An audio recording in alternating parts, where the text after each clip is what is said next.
제19장. 이스라엘 사람들 시내 산에 이르다. 이스라엘 자손이 이집트 땅에서 나온 뒤 셋째 달 초하룻 날, 바로 그날 그들은 시내 광야에 이르렀다. 그들은 리비딤을 떠나서 시내 광야에 이르러 광야에다 장막을 쳤다. 이스라엘이 그곳 산 아래에 장막을 친 다음에 모세가 산으로 올라가 하나님께로 가니 주님께서 산에서 그를 불러서 말씀하셨다. 너는 야곱 가문에게 이렇게 말하여라. 이스라엘 자손에게 이렇게 일러주어라. 너희는 내가 이집트 사람에게 한 일을 보았고 또 어미 독수리가 그 날개로 새끼를 업어나르듯이 내가 너희를 인도하여 나에게로 데려온 것도 보았다. 이제 너희가 정말로 나의 말을 듣고 내가 세워준 언약을 지키면 너희는 모든 민족 가운데서 나의 보물이 될 것이다. 온 세상이 다 나의 것이다. 그러므로 너희는 내가 선택한 백성이 되고 너희의 나라는 나를 섬기는 제사장 나라가 되고 너희는 거룩한 민족이 될 것이다. 너는 이 말을 이스라엘 자손에게 일러주어라. 모세가 돌아와서 백성의 장로들을 불러 모으고 주님께서 자기에게 하신 이 모든 말씀을 그들에게 선포하였다. 모든 백성이 다 함께 주님께서 말씀하신 모든 것을 우리가 실천하겠습니다 하고 응답하였다. 모세는 백성이 한 말을 주님께 그대로 말씀드렸다. 주님께서 모세에게 말씀하셨다. 내가 짙은 구름 속에서 너에게 나타날 것이니 내가 이렇게 하는 까닭은 내가 너와 말하는 것을 백성이 듣고서 그들이 영원히 너를 믿게 하려는 것이다. 모세가 백성의 한 말을 주님께 다시 하려 했을 때에 주님께서 모세에게 말씀하셨다. 너는 백성에게로 가서 오늘과 내일 이틀 동안 그들을 성결하게 하여라. 그들이 옷을 빨아입고서 셋째 날을 맞이할 준비를 하게 하여라. 바로 이 셋째 날에 나 주가 온 백성이 보는 가운데서 시내 산에 내려가겠다. 그러므로 너는 산 주위로 경계선을 정해주어 백성이 접근하지 못하게 하고 백성에게는 산에 오르지도 말고 가까이 오지도 말라고 경고하여라. 산에 들어서면 누구든지 죽음을 면하지 못할 것이다. 그러한 사람은 아무도 손을 대지 말고 반드시 돌로 치거나 활을 쏘아서 죽여야 한다. 짐승이든지 사람이든지 아무도 살아남지 못할 것이라고 일러라. 그러나 산냥불납할 소리가 길게 울릴 때에는 백성이 산으로 올라오게 하여라. 모세는 산에서 백성에게로 내려갔다. 그는 백성을 성결하게 하고 백성은 자기들의 옷을 빨아입었다. 그는 백성에게 셋째 날을 맞을 준비를 하고 남자들은 여자를 가까이 하지 말라고 당부하였다.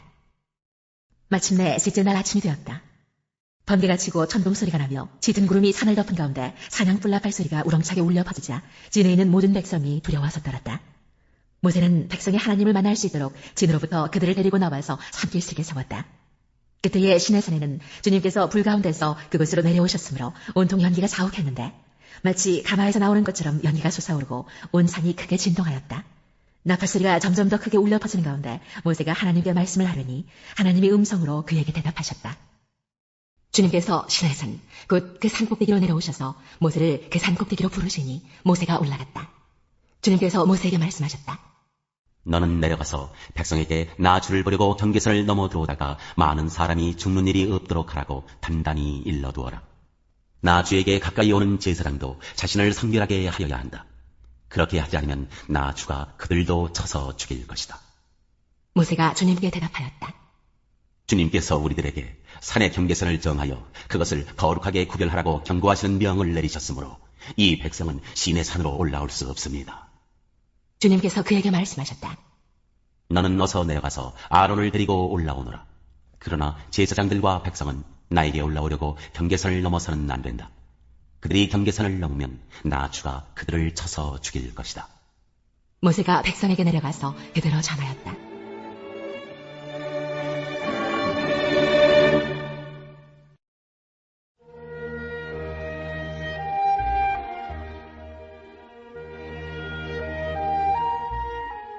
제22장.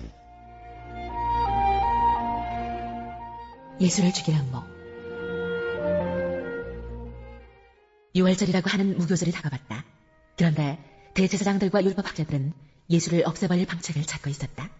그들은 백성을 두려워하였다. 12 가운데 하나인 가룟이라는 유다에게 사탄이 들어갔다. 유다는 따라가서 대제사장들과 성전 경비대장들과 더불어 어떻게 예수를 그들에게 넘겨줄지를 의논하였다. 그래서 그들은 기뻐하여 그에게 돈을 주겠다고 약조하였다. 유다는 동의하고 무리가 없을 때에 예수를 그들에게 넘겨주려고 기회를 노리고 있었다. 유월절 준비. 유월절 양을 잡아야 하는 무교절 날이 왔다. 예수께서 베드로와 요한을 보내시며 말씀하셨다. 가서 우리가 먹을 수 있게 유월절을 준비하여라. 그들이 예수께 말하였다. 어디에다 준비하기를 바라십니까? 예수께서 대답하셨다. 너희가 성 안으로 들어가면 물 한 동이를 메고 오는 사람을 만날 것이니 그가 들어가는 집으로 따라가거라. 그리고 그 집주인에게 말하기를 선생님께서 당신에게 말씀하시기를 내가 내 제자들과 함께 유월절 음식을 먹을 그 방이 어디에 있느냐고 하십니다 하여라. 그러면 그 사람은 자리를 깔아놓은 큰 다락방을 너희에게 보여줄 것이니 너희는 거기에다 준비를 하여라. 그들이 가서 보니 예수께서 말씀하신 그대로였다. 그리하여 그들은 유월절을 준비하였다. 마지막 만찬. 시간이 되어서 예수께서 자리에 앉으시니 사도들도 그와 함께 앉았다. 예수께서 그들에게 말씀하셨다. 내가 고난을 당하기 전에 너희와 함께 이 유월절 음식을 먹기를 참으로 간절히 바랐다. 내가 너희에게 말한다. 유월절이 하나님의 나라에서 이루어질 때까지 나는 다시는 유월절 음식을 먹지 않을 것이다. 그리고 잔을 받아서 감사를 드리신 다음에 말씀하셨다. 이것을 받아서 함께 나누어 마셔라.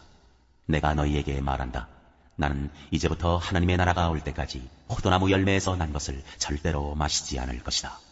예수께서는 또 빵을 들어서 감사를 드리신 다음에 떼어서 그들에게 주시고 말씀하셨다. 이것은 너희를 위하여 주는 내 몸이다. 이것을 행하여 나를 기억하여라. 그리고 저녁을 먹은 뒤에 잔을 그와 같이 하시고서 말씀하셨다. 이 잔은 너희를 위하여 흘리는 내 피로 세우는 새 언약이다. 그러나 보아라. 나를 넘겨줄 사람의 손이 나와 함께 상 위에 있다. 인자는 하나님께서 정하신 대로 가지만 인자를 넘겨주는 그 사람에게는 화가 있다. 그들은 자기들 가운데 이런 일을 할 사람이 누구일까 하고 자기들끼리 서로 물었다. 참으로 높은 사람. 지자들 가운데서 누구를 가장 큰 사람으로 칠 것이냐는 물음을 놓고 그들 사이에 말다툼이 벌어졌다. 예수께서 그들에게 말씀하셨다. 문민족들의 왕들은 백성들 위에 군림한다. 그리고 백성들에게 권세를 부리는 자들은 은인으로 행세한다. 그러나 너희는 그렇지 않다.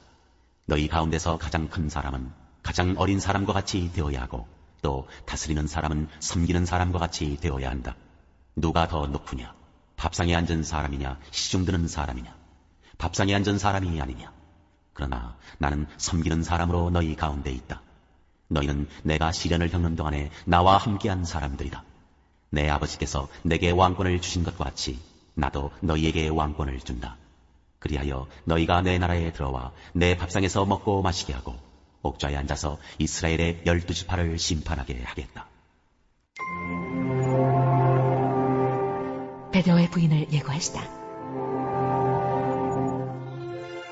시몬아, 시몬아 보아라. 사탄이 밀처럼 너희를 차지하려고 너희를 소나기에 넣기를 요구하였다. 그러나 나는 내 믿음이 꺾이지 않도록 너를 위하여 기도하였다. 네가 다시 돌아올 때에는 네 형제를 굳세게 하여라. 베드로가 예수께 말하였다. 주님, 나는 감옥에도 죽는 자리에도 주님과 함께 갈 각오가 되어 있습니다. 그러나 예수께서 말씀하셨다. 베드로야, 내가 네게 말한다. 오늘 닭이 울기 전에 내가 3번 나를 모른다고 할 것이다. 돈주머니와 검. 예수께서 제자들에게 말씀하셨다. 내가 너희를 돈주머니와 자루와 신발이 없이 내보냈을 때에 너희에게 부족한 것이 있더냐? 그들이 대답하였다. 없었습니다. 예수께서 그들에게 말씀하셨다. 이제는 돈주머니가 있는 사람은 그것을 챙겨라. 또 자루도 그렇게 하여라. 그리고 칼이 없는 사람은 옷을 팔아서 칼을 사라. 내가 너희에게 말한다. 그는 무법자들과 한패로 몰렸다고 하는 이 성경 말씀이 내게서 반드시 이루어져야 한다. 과연 나에 관하여 기록한 일은 이루어지고 있다. 제자들이 예수께 말하였다. 주님 보십시오. 여기에 칼 2자루가 있습니다. 예수께서 그들에게 말씀하시기를 넉넉하다 하셨다. 예수께서 기도하시다. 예수께서 나가시어 늘 하시던 대로 올리브산으로 가시니 제자들도 그를 따라갔다. 그곳에 이르러서 예수께서 제자들에게 말씀하시기를 시험에 빠지지 않도록 기도하여라 하신 뒤에 그들과 헤어져서 돌을 던져서 닿을 만한 거리에 가서 무릎을 꿇고 이렇게 기도하셨다. 아버지, 만일 아버지의 뜻이면 내게서 이 잔을 거두어 주십시오. 그러나 내 뜻대로 되게 하지 마시고 아버지의 뜻대로 되게 하여 주십시오. 그때에 천사가 하늘로부터 그에게 나타나서 힘을 북돋워 드렸다.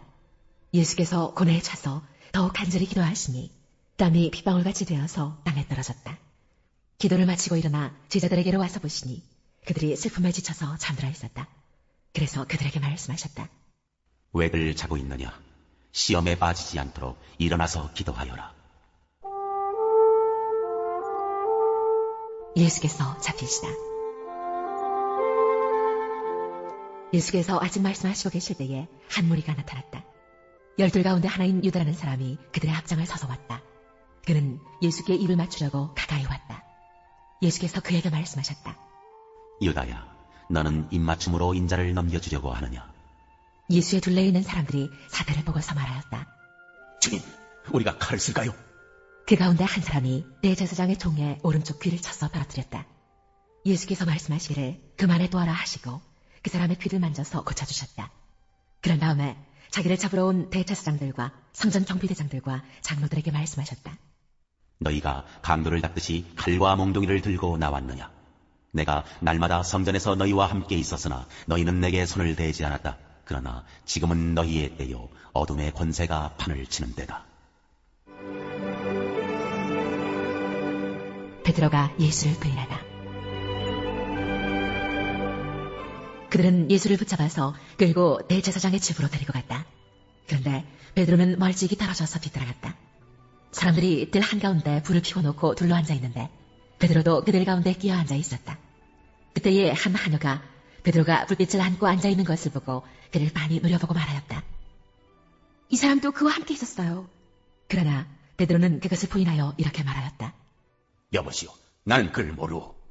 조금 뒤에 다른 사람이 베드로를 보고서 말했다. 당신도 그들과 한패요. 그러나 베드로는 이 사람아 나는 아니란 말이요 하고 말하였다. 그리고 1시간쯤 지났을 때에 또 다른 사람이 강경하게 주장하였다. 틀림없이 이 사람도 그와 함께 있었소. 이 사람은 갈릴리 사람이니까요. 그러나 베드로는 이렇게 말하였다. 여보시오, 나는 당신이 무슨 소리를 하는지 모르겠소.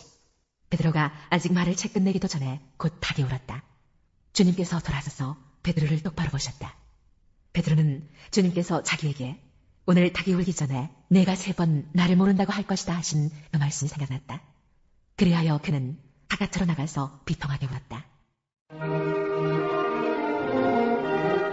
예수를 모욕하고 때리다. 예수를 지키는 사람들이 예수를 때리면서 모욕하였다. 또 그들은 예수의 눈을 가리고 말하였다. 너를 때린 사람이 누구인지 알아맞추어 보아라. 그들은 그 밖에도 온갖 말로 모욕하면서 예수에게 욕설을 퍼부었다. 공회 앞에 서시다. 날이 밝으니 백성의 장로회 곧 대제사장들과 율법학자들이 모여서 예수를 그들의 공의회로 끌고 가서 이렇게 말하였다. 그대가 그리스도이면 그렇다고 우리에게 말해주시오. 예수께서 그들에게 말씀하셨다. 내가 그렇다고 여러분에게 말하더라도 여러분은 믿지 않을 것이요. 내가 물어보아도 여러분은 대답하지 않을 것이요. 그러나 이제부터 인자는 전능하신 하나님의 오른쪽에 앉게 될 것이요. 그러자 모두가 말하였다. 그러면 그대가 하나님의 아들이요. 예수께서 그들에게 말씀하셨다. 내가 그라고 여러분이 말하고 있어. 그러자 그들은 말하였다. 이제 우리에게 무슨 증언이 더 필요하겠소? 우리가 그의 입에서 나오는 말을 직접 들었으니 말이오.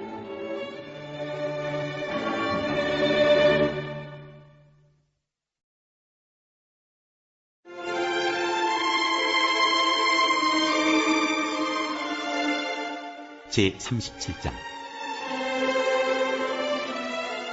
폭풍이 나의 마음을 거세게 칩니다. 네 분은 모두 하나님의 음성을 들으십시오. 그분의 입에서 나오는 천둥과 같은 소리를 들으십시오. 하나님이 하늘을 가로지르시면서 번개를 땅 이 끝에서 저 끝으로 가로지르게 하십니다. 천둥과 같은 하나님의 음성이 들립니다. 번개불이 번쩍이고 나면 그 위험찬 천둥 소리가 울립니다.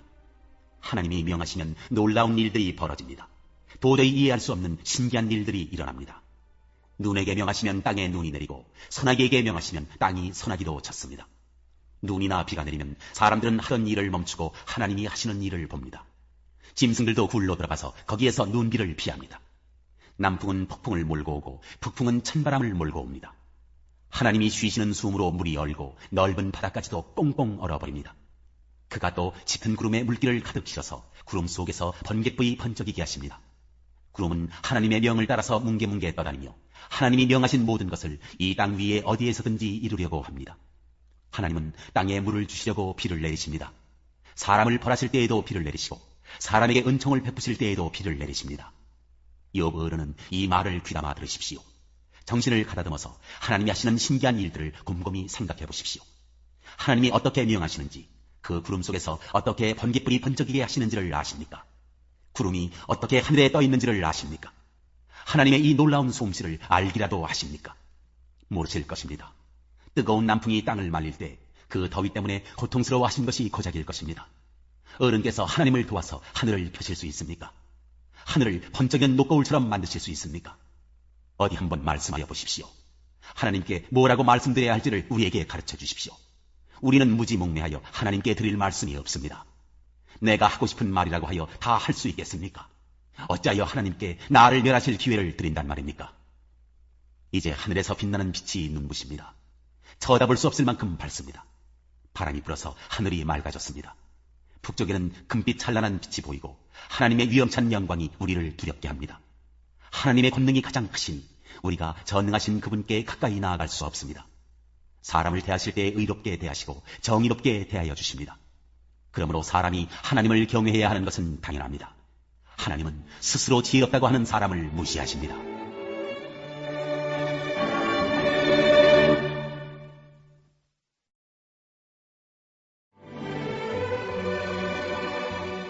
제7장. 그러므로 사랑하는 여러분, 우리에게는 이러한 약속이 있으니 육과 영의 모든 더러움에서 떠나서 자신을 깨끗하게 하며 하나님을 두려워하는 가운데 온전히 거룩하게 됩시다. 고린도 교회의 회개를 기뻐한다. 여러분은 마음을 넓혀서 우리를 받아주십시오. 우리는 아무에게도 부당한 일을 한 적이 없고 아무도 망친 적이 없고 아무도 속여서 빼앗은 일이 없습니다. 여러분을 책망하려고 내가 이런 말을 하는 것이 아닙니다. 내가 전에도 말하였거니와 여러분은 우리 마음속에 자리 잡고 있어서 죽어도 같이 죽고 살아도 같이 살 것입니다. 나는 여러분에게 큰 신뢰를 두고 있으며 여러분을 매우 자랑스럽게 생각합니다. 우리의 온갖 환난 가운데서도 나에게는 위로가 가득하고 기쁨이 넘칩니다. 우리가 마케도니아에 이르렀을 때에도 우리의 육체는 조금도 쉬지 못하였습니다. 우리는 여러 가지로 환난을 겪었습니다. 밖으로는 싸움이 있었고 안으로는 두려움이 있었습니다. 그러나 시리에 빠진 사람을 위로해 주시는 하나님께서는 디도를 돌아오게 하심으로써 우리를 위로해 주셨습니다.